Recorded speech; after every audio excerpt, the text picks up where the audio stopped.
Hello everyone and welcome back to another election watch analysis video. Today I'll be going over a hypothetical matchup between Mitt Romney and Joe Biden. Joe Biden, of course, is the incumbent president, and Mitt Romney is the former governor of Massachusetts and the current senator from Utah. So I don't think Mitt Romney, it's not very likely that he will be the Republican nominee. In the preliminary polls, he's barely broken 20%, about once, 19%, and in more recent polls, he's barely broken 5%, as you can see. And I think that, again, it's pretty unlikely for him to win since he has positioned himself as the anti-Trump politician of the GOP, and he's probably the most prominent out of all of them. But then again, he has also gone against Trump mostly on his words, like speech and such, but he has still voted about 75% of the time with Donald Trump and voted for his Supreme Court nominee, Amy Coney Barrett. So I think that he will position himself as a moral compass of the GOP, saying that he was against Trump in a sort of Nikki Haley-like way. He was against Trump in certain areas, yet still voted with him on policy. I don't think Romney can win, but something I learned from 2020 is that if there's a large amount of speculation on someone, if they're going to run for president, they usually do. And I think the only exception of this was in 2020 with Sherrod Brown, who's basically the only Democrat who had a large amount of speculation, who was pretty much set to run, who actually didn't. And it's entirely possible that even if Donald Trump does run, many pro-Trump candidates like Ron DeSantis, Ted Cruz, Josh Hawley, Marco Rubio, Rick Scott, and so on could actually run, and that vote splitting could actually lead to Mitt Romney winning by pluralities, and he'd get like the Old Guard establishment on his side, and that could bring him a victory. If Joe Biden remains popular like he is now, and I think that so far it looks like he will, but of course we're so early into Joe Biden's term, we really can't tell. But if he remains popular, I think he could definitely beat Romney. And the other thing with Romney is that he doesn't have a lot of working class support. If you look at the 2012 election, he lost Iowa by 6%, Minnesota by 8%, Wisconsin by 7%, Michigan by nearly 10%. Interestingly enough, Michigan voted to the left of Minnesota, Pennsylvania by 5%, and Ohio by 3%. He's just really not a great candidate for these working class voters. And even being the governor of Massachusetts, a northeastern state, he also lost New Hampshire by 6%. And to further drive home the point that he has very little rural working class support, he lost Maine second by almost 9%. Donald Trump won by about 10% in 2016. It just shows Mitt Romney cannot appeal to many of the same voters that Donald Trump does. And I think that if he was the nominee, it would be very similar to the Georgia runoffs in 2020. Many Trump voters stayed home due to the claims of election fraud, and many prominent GOP politicians saying the election was rigged, even Donald Trump himself. Whether you believe that is true or not, I would say that it's a very, very bad message.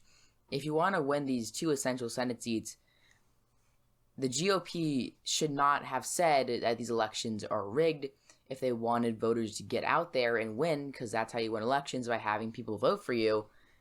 They should not have said that the election is rigged, there's no way the GOP can win. And, currently evidence shows that it was not rigged. I'm not going to get into that right now. I'm kind of sorry I did. So, anyway, many Trump voters would stay home. Many working class voters may stay home. I think a few of them would actually go out and vote for the lesser of two evils, which is to them Joe Biden. And that could definitely help him in states like Ohio, Iowa, and Maine's 2nd District. So I'll start off now after that long prelude. I'll start off with home states, of course. Utah will be a safe state for Mitt Romney, and Delaware will be a safe state for Joe Biden.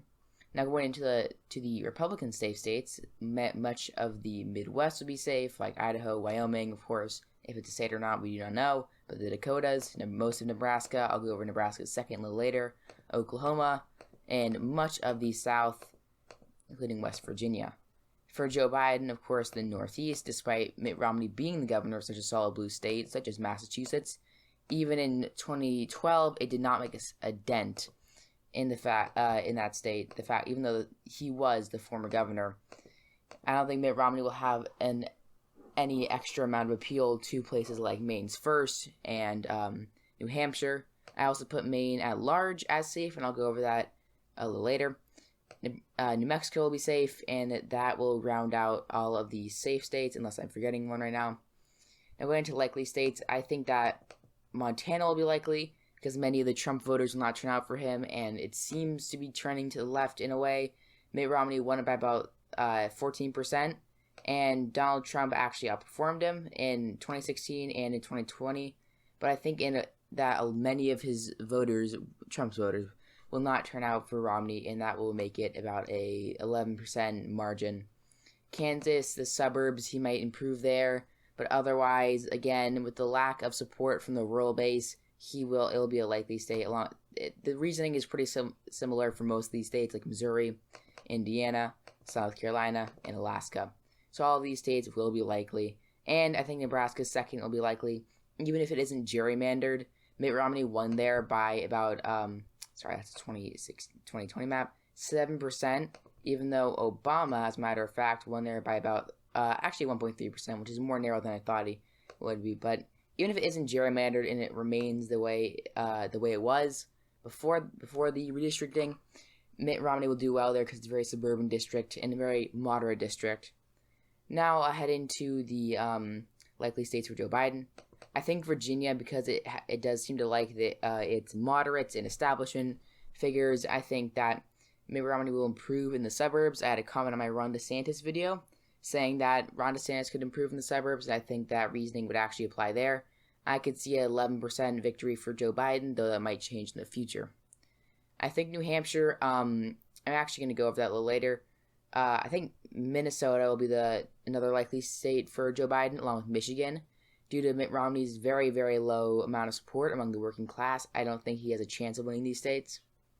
And that rounds out the likely states. Now going into the lean states, I think Maine's 2nd district will be lean. While Joe Biden may not have the rural support that Barack Obama did, since he's not nearly as much of a populist, many voters will choose Joe Biden over Mitt Romney or to stay home, giving Joe Biden the victory. New Hampshire, I think, will be lean. It was a likely margin for Obama against Romney, and it was a likely margin for Biden against Trump. But I think Mitt Romney will actually improve there because he's not Trump, and Trump did very, very poorly in New Hampshire. He was very disliked there. So then going into other lean states, I think Pennsylvania will be lean, Nevada will be lean, and that puts Joe Biden at 264 electoral votes. Then I'll go into lean states for Mitt Romney, and there will be a few to go over later, but I want to keep the suspense up on who's going to win. Texas will be lean. I think that Mitt Romney will improve in the suburbs, and I mentioned the suburbs a lot, but there's actually one example I would like to cite. In 2020, you likely heard this before, but Joe Biden did terribly in the Rio Grande Valley, home to many Hispanics and immigrants from Mexico. Donald Trump improved there by a lot, and if Joe Biden got better O'Rourke numbers in the Rio Grande Valley, he would have had a way better chance in winning Texas. He likely would have done a lot better. The interesting thing, though, is that in the Senate race, MJ Hagar, who was John Cornyn's Democratic opponent, she won the Rio Grande Valley by large margins, but lost the suburbs in Texas. So that's like Tarrant County, which is next to Dallas, I believe Jefferson, Williamson, Denton, and Collin counties. If I remember those correctly, this is off the top of my head, so please don't judge me if I get them wrong. So he won there. So I think it'd be a similar performance. Joe Biden improved in the Rio Grande Valley, and Mitt Romney improves in the suburbs, making it like a 3%, 4% victory. It would as well enough, maybe 5%. And I think that in Iowa, it will be a lean state, despite the fact that Joe Biden will improve with voters. Republicans have really just taken a stranglehold on Iowa. They have about a 100,000 more registered voters than Democrats, and I think that's a hurdle that Democrats just can't overcome. In places like Maine's 2nd district, they can, but in Iowa, I think that the rural population has shifted so far to the right. If you look at the maps, I'll look at the map of Iowa. What you'll see is that in the western section, that was what the Democratic base was, and Hillary Clinton and Joe Biden lost this. Mitt Romney wouldn't do very much better there, but I think that in the end, he would do well enough to win there. And then that will round out the lean state, actually not the lean states, That'll round out most of the larger states. Larger states with larger margins that go lead. Sorry for that. In Iowa, I think that it will be about 2 or 3% for Mitt Romney. So Joe Biden will definitely improve on his 2020 margin, but he will still not win the state. And the state that will decide the election is in Wisconsin. I think that'll be a lean state for Joe Biden, giving him 274 electoral votes and giving him a second term as president. Even though Wisconsin seems to be trending to the right, Mitt Romney may improve in the wild counties, which are the suburban counties. He will definitely improve there, but again, as I've said so many times in this video, the working class vote's going to decide this state, and it's going to go to Joe Biden. And to add on, I think Georgia will be a lean state, even though counties like Henry and Gwinnett, which voted for Romney and then voted for Ossoff and Warnock, I think Romney will do better there, but honestly, I don't think he can single-handedly slow the turn of the suburbs that much. And that will round out all of the lean states, and heading into tilt states, I think Romney will win North Carolina by about 1%. He actually won it against Obama, and I think that he will win it again, albeit by a lesser margin than 2%, maybe about 1%. He'd probably do worse than Trump, and I think Biden would improve there, definitely among minorities, but he'd lose among the suburbs, which would probably lose him the state as a whole. And I think Arizona will go to Joe Biden, giving him 302 electoral votes. Of course, this currently, if Romney wins the remaining 2 states. This, of course, would be the 2020 map. I think that Arizona will be closer than Georgia because of the fact that Phoenix is not as reliable. Mitt Romney will improve in the suburbs. Arizona does like their more establishment figures like John McCain and such, but I think that it's trending left at a rate that it will not matter if Romney is an establishment Republican or not. The Trump voters will not turn out for him, and the minorities will turn out for Biden, and I think that'll be pretty close, maybe 0.5% for Joe Biden, but in the end, the Democrats will win the state. Now here's probably my most controversial call, and I can definitely see this sparking a lot of controversy. I think Ohio will go to Joe Biden very, very narrowly. And here's the reason why. So I'm going to reiterate the point for probably the 1,000th time. Mitt Romney will not win in the counties that gave Trump this state, and Biden will do better in the counties that won Obama the state.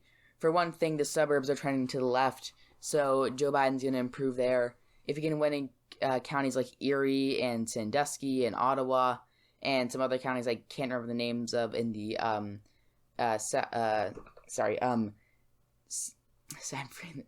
southeastern part, the northeastern part of the state. That can be way too long to think that. In the border on Pennsylvania, there are a few working class counties that Obama won, Sherrod Brown won, and Trump won. Joe Biden did terribly there, but I think against Romney he would certainly improve, and that would then give him the 17 electoral votes of Ohio. In the final call, of course, will be Florida, which will decide if Romney gets over 200 electoral votes, and I think I'll give it to Joe Biden because the Ron DeSantis voters, the rural voters, will not turn out for Romney, but the suburban voters that did vote for Ron DeSantis will turn out for him. I think Joe Biden will definitely improve in Miami-Dade. It seems like a commonality that Hispanics turn out for the incumbent more, and I think Joe Biden after this will make much, much more targeted outreach to them instead of like 2020 when he focused on the working class. So I think he will make more targeted efforts to connect with them, and that will give him Miami-Dade and Broward, and that will then give him the entire state. This puts him at 350 electoral votes and Mitt Romney at 188. That means that Mitt Romney will actually underperform my Mike Pence prediction, and Joe Biden will get like about 1 electoral vote more, if I'm correct, which is probably going to be Maine's 2nd district. So, that's it, everyone. Thank you all for watching. I hope you enjoyed this prediction. If you did, like the video and subscribe for more. Hit the notification bell so you can see more of my videos. Tell me what your prediction down below would be. Any feedback, thoughts, suggestions, all of that is appreciated. Join the Discord in the description. That is all. Thank you all, and I will see you all next time.